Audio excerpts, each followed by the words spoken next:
नागपुर गांव में दामोदर एक पोल्ट्री फार्म चलाता था। वह सभी ग्रामीणों को चिकन बेचता था, मुर्गी पालन करता था और उसी से ही पत्नी शारदा और बेटे रतन की देखभाल करता था। चिकन ले लो, ताजा ताजा चिकन ले लो, आपके ही सामने मुर्गी काट कर दूंगा। आओ चिकन खरीदो, देखो कितनी अच्छी मुर्गी है, चिकन ले लो। तभी उसकी पत्नी शारदा वहाँ एक लंच बॉक्स लेकर आई। कुछ चिकन बिका? नहीं शारदा, सुबह से एक भी ग्राहक नहीं आया।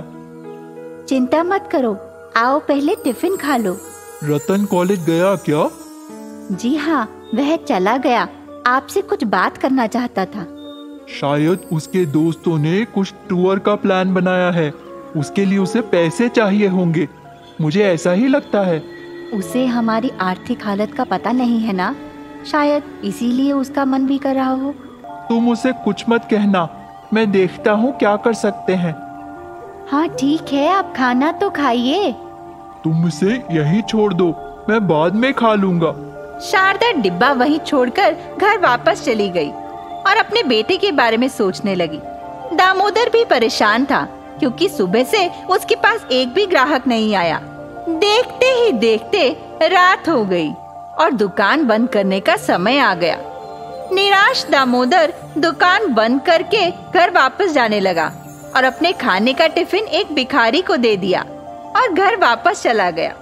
सोफे पर बैठा सोच रहा था। रतन ने देखा कि उसके पिताजी घर वापस आ गए।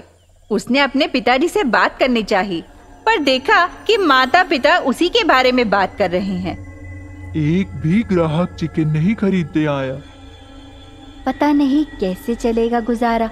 ऐसा ही चलता रहा तो हम सड़क पर आ जाएंगे। हमें कुछ उपाय सोचना चाहिए। कुछ ना कुछ आकर्षित करने के लिए ग्राहकों को करना ही होगा। अरे मैंने तो चिकन के दाम भी कम कर दिए। अच्छा छोड़ो, अभी पहले खाना खा लो। अपने बेटे की कोई इच्छा नहीं पूरी कर पा रहा, क्या कर सकता हूँ मैं? अगर वो मुझसे पैसे मांगने आएगा तो मैं उसे क्या कहूँगा? शारदा, मेरे पास तो एक फूटी कौड़ी भी नहीं है। पहले खाना खा लीजिए, फिर सोचेंगे क्या करना है। सोचता हूँ इस पोल्ट्री फार्म को बेच दूं। आधे पैसों से नया व्यवसाय शुरू करूंगा और आधे पैसे अपने बच्चे को दूंगा। नहीं, बेचेंगे नहीं, कुछ और उपाय सोचते हैं। मिलकर सोचेंगे तो जरूर कुछ हल निकलेगा। रतन ने अपने माता पिता को परेशान होते हुए देखा। उसने उनकी सारी बातें सुनी और कुछ उपाय खुद ही सोचने लगा। अचानक उसे बांस के चिकन के बारे में याद आया और ऐसा सोचकर अगले ही दिन वह मुर्गियों को लेकर बस स्टैंड के पास एक बांस के घर में शिफ्ट कर दिया और एक घर बना लिया। उसने बांस में चिकन पकाना शुरू किया। दामोदर को इस बात का नहीं पता था, इसीलिए हमेशा की तरह वह अपनी दुकान पर गया। और ये क्या, एक भी मुर्गी वहां नहीं थी। उसने जैसे ही रतन को देखा, उसने फोन किया। रतन ने उसे बताया कि बस स्टॉप के पास उसने एक दुकान खोली है। उसने अपने पिता को वहीं आने के लिए कहा और वह जब उसने देखा तो लोग कतार में खड़े थे। दामोदर हैरान हो गया कि रतन के बनाए हुए चिकन को लोगों ने इस तरह पसंद किया है। दामोदर ने अपने बेटे को चिकन बेचते हुए देखा तो वह बहुत खुश हुआ। उस दिन दामोदर को जितनी भी कमाई मिली उसने अपने पिता को दे दी। दिनों दिन कमाई बढ़ने लगी और सारी परेशानियां खत्म हो गईं। गोविंद अपनी पत्नी और बच्चे के साथ रसूलपुर गांव में रहता था। वह नारियल पानी बेचने का काम करता और उससे जो भी पैसा मिलता उसी से ही घर की रखवाली करता। उसकी बेटी और बीवी भी उसी से ही खर्चा चलाती। नारियल पानी ले लो, गोविंद से नारियल पानी ले लो और स्वस्थ रहो। ताजा और मीठा नारियल पानी ले लो। गोविंद सुबह शाम मेहनत से नारियल पानी बेचता और उसकी पत्नी दरवाजे पर खड़ी होकर उसकी राह तकती। उसके आने के बाद ही वह राशन पानी खरीद कर लाता और वह खाना बना पाती थी। आज तुम दोपहर में खाना खाने क्यों नहीं आए गोविंद? मैंने तुम्हारी कितनी राह इंतजार करी। क्या करूं शारदा, एक भी नारियल नहीं बिका था, कुछ पैसे भी नहीं थे जेब में। अच्छा चलो ठीक है, अब पैसे लेकर राशन लेकर आओ। बच्ची कब से भूखी है। मैंने उसे कहा पापा आएंगे तभी खाना मिलेगा। हाँ शारदा, आज सिर्फ 10 नारियल ही बिके हैं। ज्यादा पैसे तो नहीं मिले, पर कोई नहीं, मैं लेकर आता हूँ। गोविंद ने पैसे अपनी पत्नी को दिए और कहा कि आज वो राशन लेकर आए। पिता और बेटी आपस में बातें करने लगे।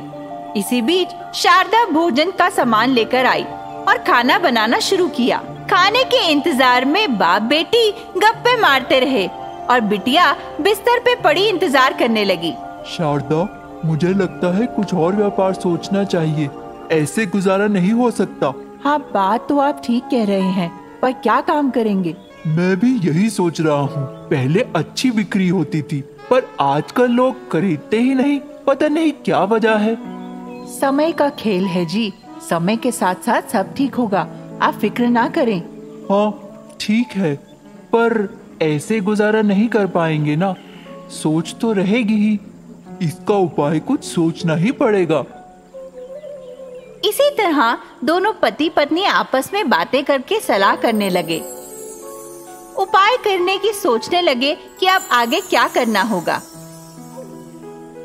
अगले ही दिन गोविंद ने देखा कि उसका एक ग्राहक कहीं और से नारियल पानी खरीदकर लेकर जा रहा है। उसने उनसे पूछा कि ऐसा कैसे हुआ।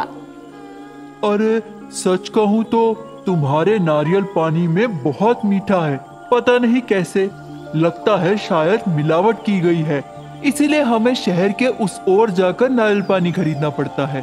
अब तुम्हें सोचना ही होगा, क्योंकि ग्राहक तुम्हारे नारियल पानी से खुश नहीं। साहब, ये तो ठीक है, अच्छी बात हुई ना कि अगर मेरा नारियल पानी मीठा होता है, ये तो अच्छी बात हुई ना। अरे पैसों की बात नहीं है भाई, टेस्ट भी तो कुछ होता है। तुम खुद चख कर देखो और पता लगाओ कि क्या दिक्कत है। मैं भी तो वही नारियल बेच रहा हूँ और दाम भी कम ही रखे हैं मैंने, फिर ऐसा क्यों? गोविंद की बातें अनसुनी कर ग्राहक वहां से चला गया। गोविंद ने दूसरा नारियल चखा और बाद में उसकी बात समझ आ गई। उसकी समझ आ गई कि उसका नारियल काफी और मीठा है।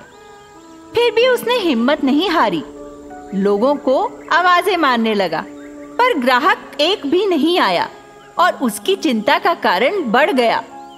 निराश होकर वह घर वापस गया। सुनिए जी, बच्ची का जन्मदिन आ रहा है, कुछ मिठाई लाने के लिए पैसे दीजिए ना। तभी अचानक गोविंद के मन में एक विचार आया, क्यों ना उस मीठे नारियल से मिठाई बनाई जाए। और यही सोचकर उसने शारदा को कहा।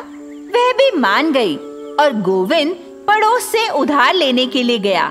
मिठाई बनाने के लिए अतिरिक्त सामान और उधार पैसे लेकर उसने कोकोनट की मिठाई बनाई। मिठाई ले लो, नारियल की मिठाई खाइए भैया। आसपास के लोगों को उसकी मिठाई बहुत पसंद आई। सभी लोग उसकी मिठाई की तारीफें करने लगे। अब वह बहुत अमीर व्यक्ति बन गया। उसके पास अच्छा घर और गाड़ी भी थी।